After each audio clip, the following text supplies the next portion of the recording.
What's up guys? So for today's video ay ipapakita ko naman sa inyo kung paano mag-set up ng HUTs sa mga jailbreak na Nintendo Switch. Kaya tara, simulan na natin.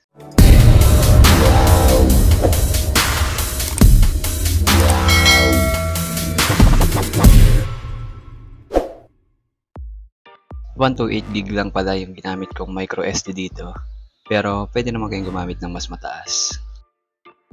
Gumamit lang din pala ako ng card reader dito para mas madali ko siya ma-connect sa computer at makapag-transfer ng files. So yun, connect lang natin sa computer at kapag binasa na siya, open lang natin yung drive. After nyan, open lang din yung folder kung saan nakalagay yung HUTs file. Bale, drag and drop nga pala yung ginawa ko sa pag-copy ng file. Pero nakadepende naman sa inyo kung paano yung diskarte nyo or kung saan kayo sanay sa pag-copy. Basta ang mahalaga is matransfer ng maayos yung file. After makopy, extract lang yung mismong file para lumabas lahat ng laman. And big credit nga pala sa may-ari ng file kay Aesthetics. Bali, ilalagay ko na lang din pala sa description yung link ng file para mas madali nyo ma-download. After ma-extract ng file, pwede na rin i-delete yung naka-zip na file.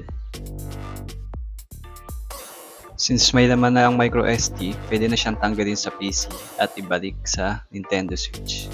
And let's try to power on. Pag nag-boot kay Hikate, matik okay yan. So dito sa calendar, pwede nyo i-set yan. Pero sa akin, mamaya na lang.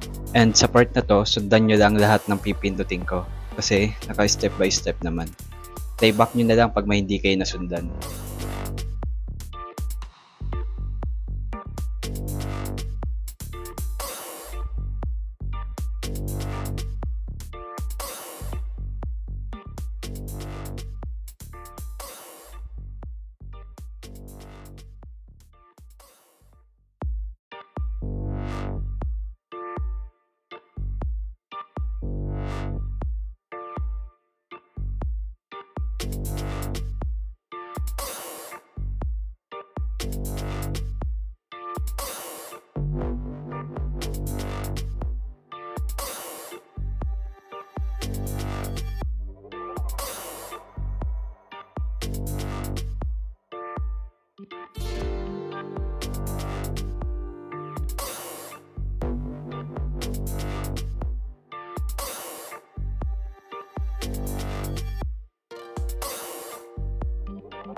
After mo set up, click yung launch.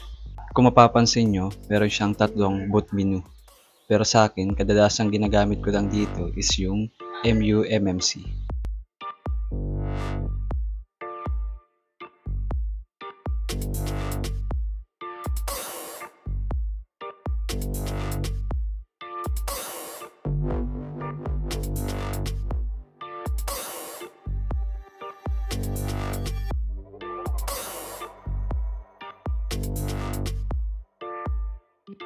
And yun, successful ang pag-boot niya sa MUMMC. Sa ngayon, naka-custom firmware na to and pwede nang lagyan ng mga downloaded games. Pero paano nga ba ma-verify kung naka-CFW na ba talaga? So, pumunta lang ng settings at hanapin ang system. Ayan, kung mapapansin nyo, sa current version, meron siyang letter E sa dulo. It means nakaboot siya sa MUMMC. And pwede rin ma-check yan sa serial number. Kung mapapansin nyo dito, naka-hide yung serial number niya. Makikita nyo pagkakaiba niyan pag nag-boot ako sa original firmware. At syempre si Album, kung i-check nyo yan, makikita nyo na marami nang nadagdag na application na pwedeng magamit sa pag-install ng games. At isa na nga dyan si Tinfoil. Since okay naman sa CFW, in-off ko lang ulit ang switch and on para makapasok sa boot option. Pero pwede din namang restart na lang. Ngayon itatry naman natin yung OFW or original firmware. Para makapasok sa OFW, click yung reboot and click OFW.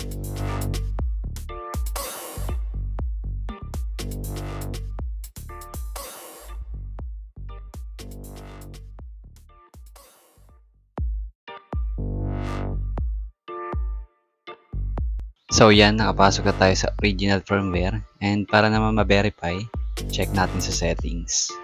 So ganun lang din, check lang yung current version and serial number. Ayan, kung mapapansin nyo sa current version, 17.0.1 na lang yung nakalagay. And sa serial number, hindi na rin siya naka-hide. So it means working yung original firmware at custom firmware nitong Nintendo Switch. So yun lang, sana ay nasundan ninyo.